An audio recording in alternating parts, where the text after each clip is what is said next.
recognize is I will be using the word okay a lot. This is our marker word as well as our release word. And so it marks the correct behavior and releases him from a stay.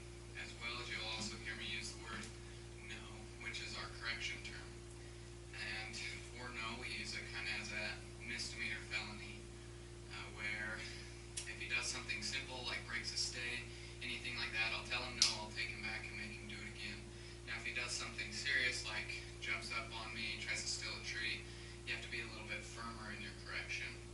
Now a dog, they read us two different ways. One is by our voice fluctuation, and the second is by our body language. So if you can adjust yourself in those manners when you give a correction as well as a release, it means a lot more to the dog than being like physical over them.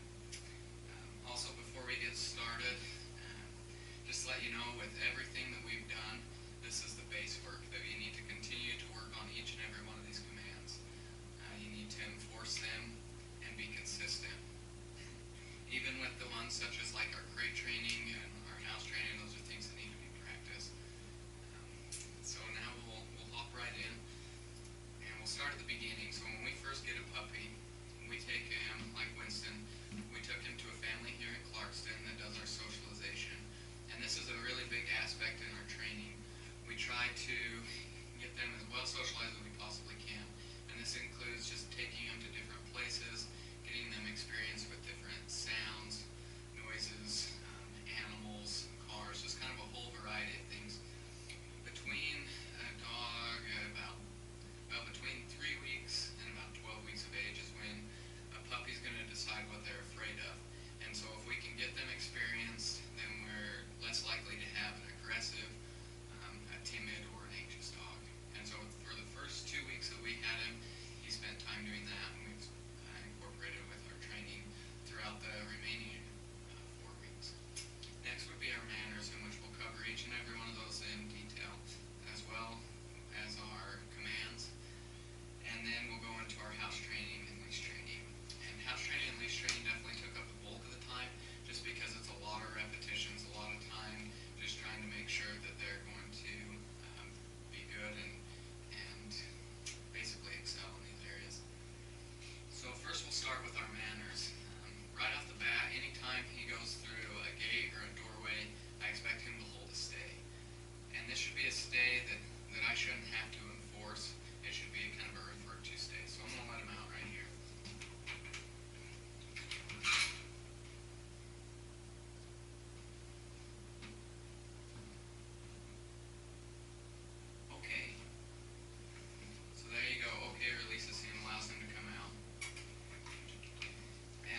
time putting our hands in his bowl.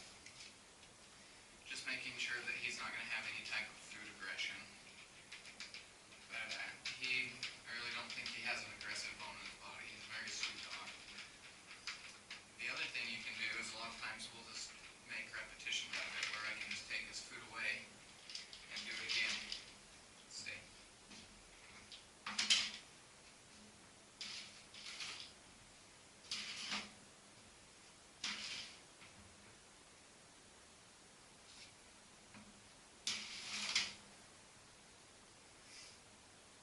Okay. Now, with any type of a meal, I guess, if you have one of your family members, if he decides that he thinks he's dominant over, he just doesn't want to listen to, or if he just wants to jump on them, the chances are he just thinks that he is higher than them in the totem pole, in the ranking order. So a good thing is to have that person feed him. That's just going to show him that they are dominant over them. Because in a pack, the alpha always controls the food. And so if you do ever find a time that he's taking advantage of your family, or a member of your family or anyone, have them feed him. And that's going to help in a lot of different things with jumping, with stealing food, anything like that.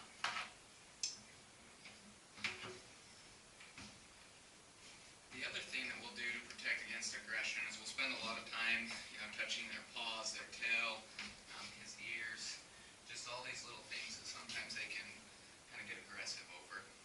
This also is a nice thing if you go to clip their nails, they're not going to be fighting against you.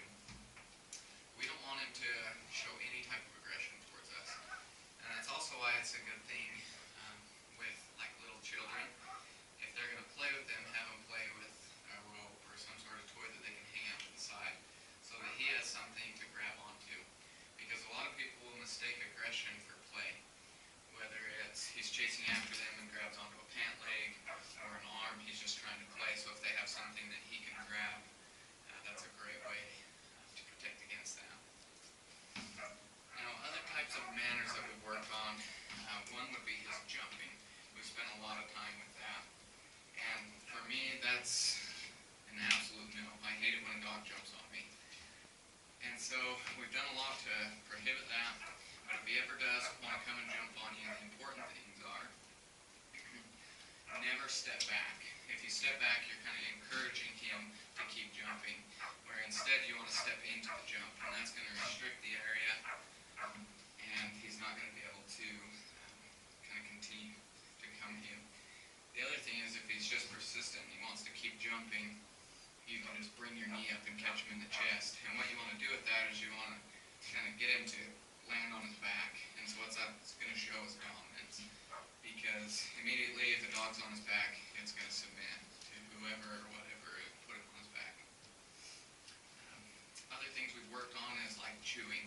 Now chewing we teach on the basis of avoiding and replacing. So if you can avoid it, that's just the best method. If you can restrict access to shoes or your children's toys, now that's just the best way. But of course that's not really possible in your home. You're always going to have a couch, you're going to have a table leg, these things that are accessible to him. And so that's where we come in with replacing. If you can catch him in the act to be able to replace it, whatever he's chewing on, with something of equal texture. So if he goes up to your table leg, you can correct him, give him a leash correction, where you just kind of give him two corrections on the leash, kind of a pop, and tell him no, and then replace it with something of equal texture. Like we use bully sticks if they're chewing on something hard, or if he starts to chew on your couch or bed, you can replace it with something soft, like this raccoon, something that they can really get into. But he's done really well. The other thing with chewing is boredom. Boredom is the #1 reason why dogs chew and why they tear things up. And so if you do have a time where you're relaxing or you just need him, whether he's in the crate or on his bed, if you can give him something to chew on, that's just going to help you out. Now this also gives you time to establish kind of what's yours and what's his. And we really, anytime we give him something to chew on, we take him to his bed. And that kind of gives him his place, and it keeps things clean, and as well as he knows where he can chew on, whether it's a chew toy or anything like that.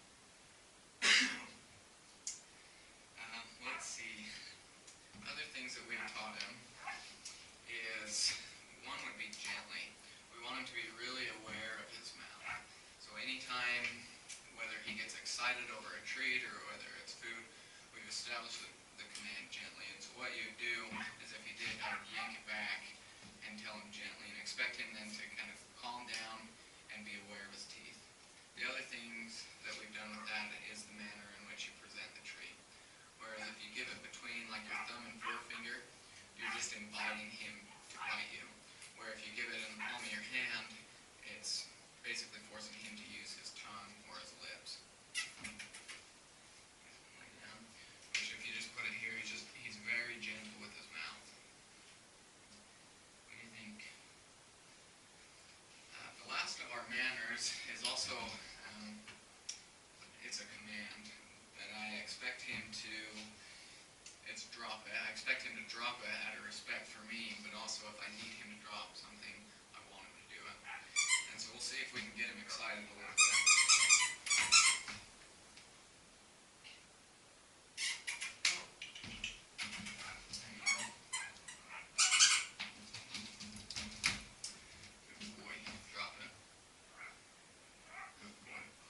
So I just want him to physically release it. I don't want to have to pull it out of his mouth. And so yeah, you want to wait for him to open it or release it. Dropped. Good boy. Now if he ever finds something that he just doesn't want to let go, there's a couple things you could do. One is if it's something long that you can get a hold of, you just grasp it right around his muzzle. And you want to hold it really tight and really still so he can't play with it, he can't move it around.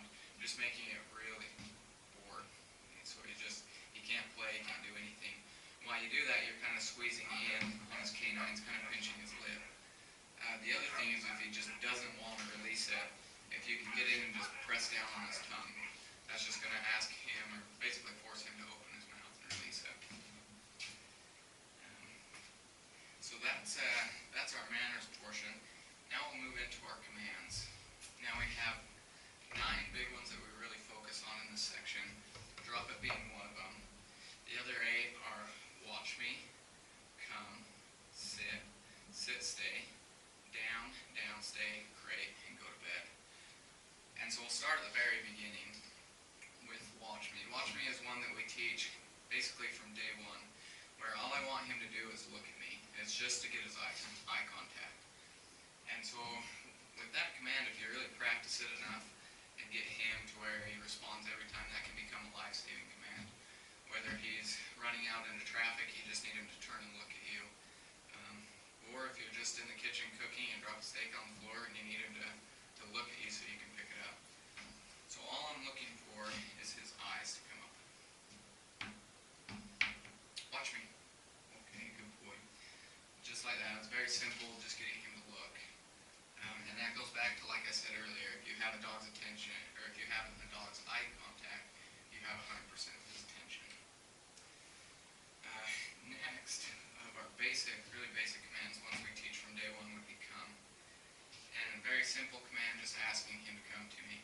But that is the one command that everybody kills right off the bat. Reason being is because when do you call your dog to come? It's usually when they're out running around and you need to go somewhere or you're going to end their fun. And so they quickly build up a negative connotation to the word.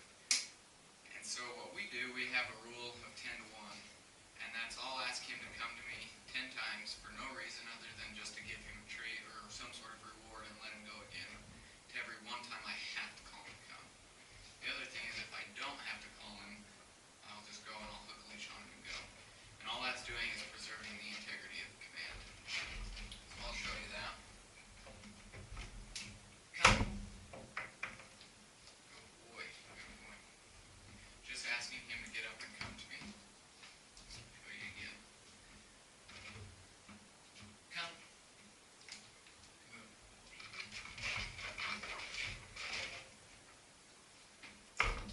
The next 3 of our commands have hand signals. And so that's sit, which is just a scoop over the nose. Down, which I'll just take my hand flat and I'll go to the ground. And stay, which is just a stop sign. And so we'll start with sit. And sit is just a scoop over the nose. If it helps you remember, the way we taught him is we'd take his food bowl and I'd lure his nose up until his hind end went down, and then I'd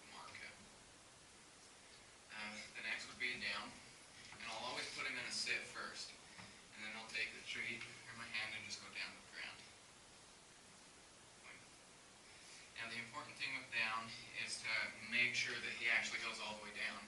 Otherwise, he can get in the habit of just hovering, and we don't want that. So next would be his stay. He knows both a sit and a down stay. So where he's down, we'll just tell him to stay. Stay. Now he has a really good puppy stay, but don't be content with it. Always build this. And we can add a little bit of distraction.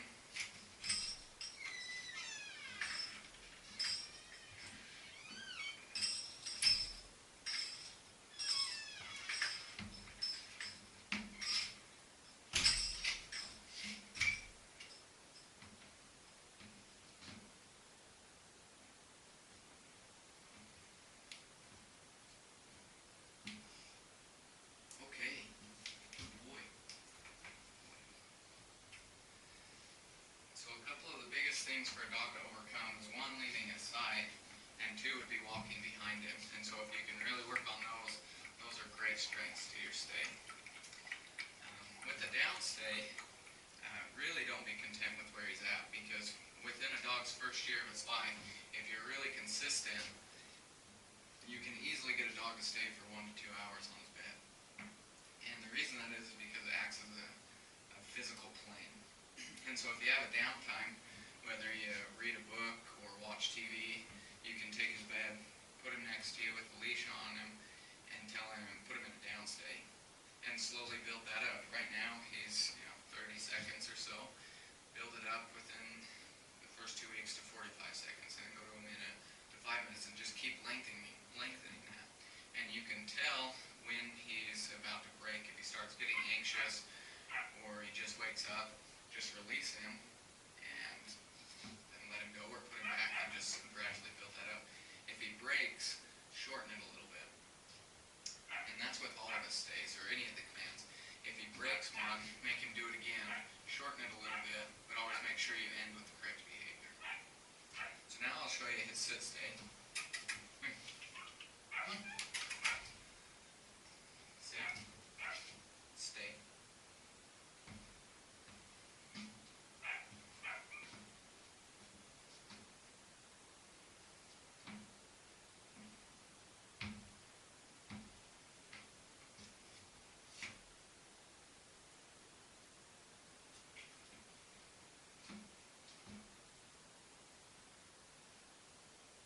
Okay, good boy. Now, like I said, he has great stays, just don't be content with them. Always build them. The next two commands, they don't necessarily have hand signals, but it requires you basically helping him read your body language. And that's crate and go to bed. And so with either of those two, I'll position myself and then I'll point. And I'll just kind of move towards whatever I'm asking him to do, just allowing him to read my cues as well as the word. And so we'll start with his crate. Crate. Come on. Crate.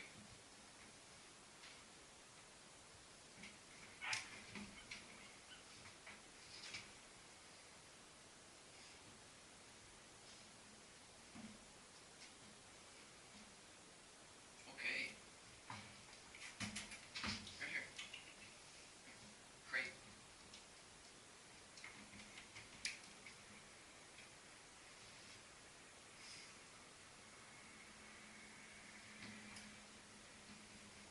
Okay.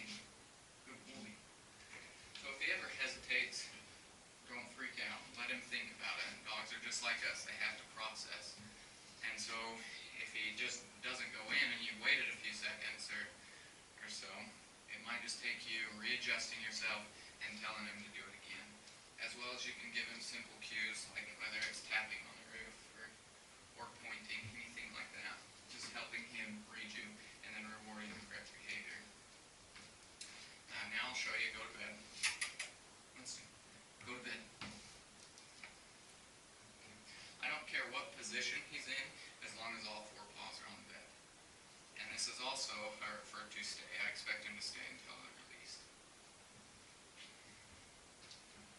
Which he doesn't have a problem staying on his bed, that's for sure.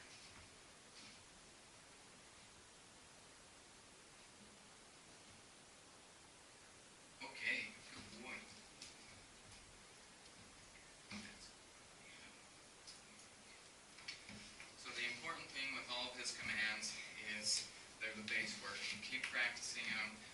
lots of repetitions always end on correct behavior. Um, Now we'll talk about his crate training and his house training. So with his crate training, he is good in the crate for 3 to 4 hours during the day without needing a break, and around 8 hours at night without needing a break. Now, with his crate training, one is, yes, we have the crate command to get him to go in, but don't always just use the crate command just for that. Basically, you just have to practice that command. Otherwise, he's going to associate the crate command in the crate to being abandoned, basically. He's going to be put away and left. And so whether every once in a while you switch it up and just throw a treat in there, or do it a couple times in a row and then lock him up, just so he's not expecting every time you say crate that he's going to be left. Now, when he is in the crate, I'll give him something to chew on just to keep him preoccupied, to help him settle down. And for the next week to 2 weeks, now don't be surprised if he does wake up and he needs a break. Basically, the transition on dogs is often very hard on him. They'll get a loose stool and he might just need a break. And so if he starts whining, take him out, let him use the restroom, put him right back in. Don't let him play, otherwise he'll just bark and he'll whine just to get out and play. So yeah. Now with his house training.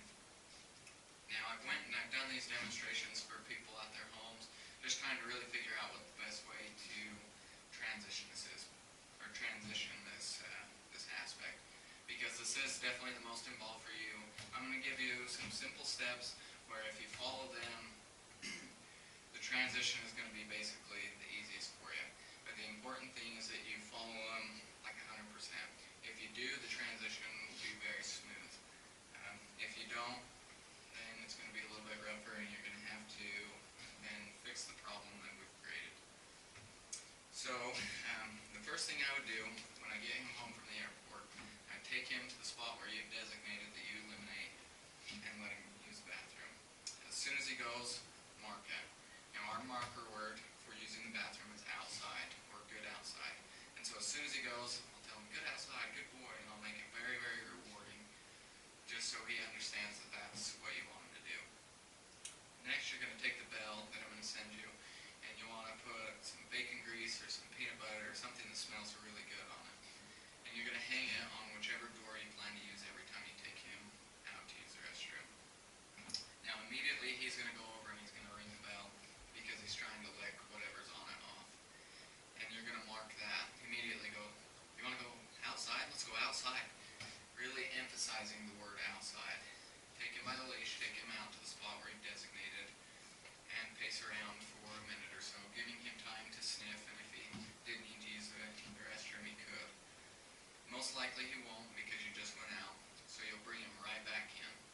Immediately he's going to turn around, he's going to hit the bell again.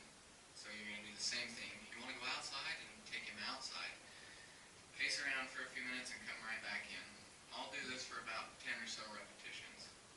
Usually within that 10 times, they're really starting to think, and he'll either squawk or he'll go, giving you an opportunity to mark it and reward him. After about 10 or so repetitions, I'll come in, I'll clean the bell off, make it ring again, and then hang it back on the door. Immediately, he's going to go over and he's going to bump the bell because he's looking for whatever was on it. So you're going to take him right back out. Tell him outside, go out. If he goes, mark it. If not, come right back in. I'll usually do this for another 5 or so repetitions. By that time, they're not going to ring the bell again, so they'll either walk off or you can go and do something. At that point, I'll set a timer for 30 minutes. And when 30 minutes is up, I'll walk him over to the bell, hang it in front of him, and allow him to ring the bell. Never hit him with the bell or bump it off the nose, because that's just going to make the bell negative to him. When he does, you're going to mark it, tell him let's go outside, go out, pace around, give him a chance to go, and then come right back in. And for the first, probably the rest of the day, I would leave that timer on about 30 to 45 minutes. And then you can start building it up. Build it up to an hour, to an hour and a half, and then 2 hours. Right now, I feel confident in him that he can go 2 hours in the house without needing an accident, or having an accident, without needing to go outside. The other things that are going to help you with the house training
This is just a walk for him to be a dog. We let him run, sniff, play, and then just occasionally calling him back to us to reward him and let him go. Now they need one of those walks once a week just to be a dog to burn some energy. The second is an attention walk, and that's basically our business walk. It's getting from point A to point B. I want him next to me. It's a very basic heel is what it is, and I want him paying attention to me. And we'll go out and show you those. With that, we also have two commands. The first being let's go, just signifying we're moving. The second would be easy, and that's just anytime he tries to pull, you tell him easy, give him 2 leash corrections, just to pop on the leash. And then the thing you got to do though is I say become a tree. Root yourself and don't let him pull through you. Expect him to put the slack back on the leash. If he doesn't, turn and walk the other way. Basically, you just don't want him to get in the habit of pulling through. If he pulls, he needs to know that the opposite is going to happen. So we'll wake him up and we'll walk outside and show you his leash walking, and then he'll ring the bell. You ready? Let's go. Come on. Let's go. I'd set a timer. I'd bring him over to the bell. We have 2. And just kind of ring it. Okay, outside. And as soon as he rings it, just tell him outside. Okay.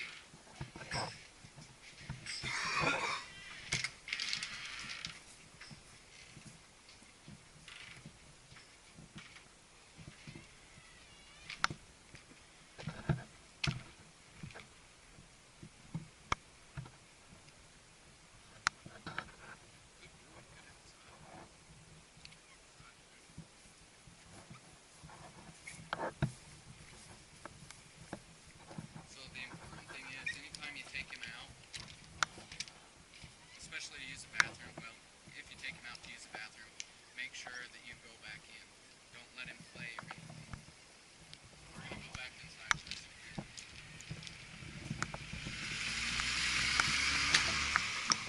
Okay.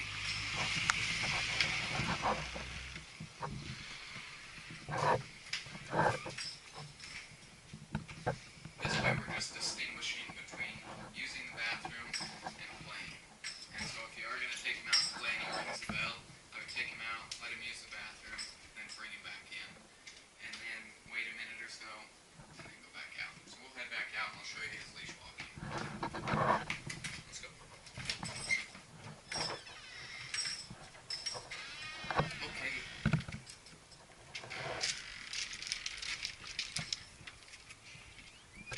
So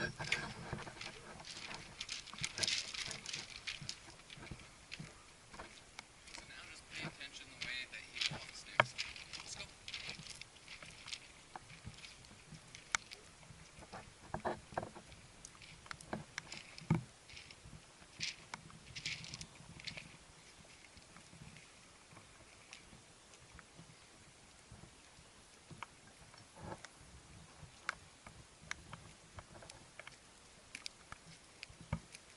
You'll notice that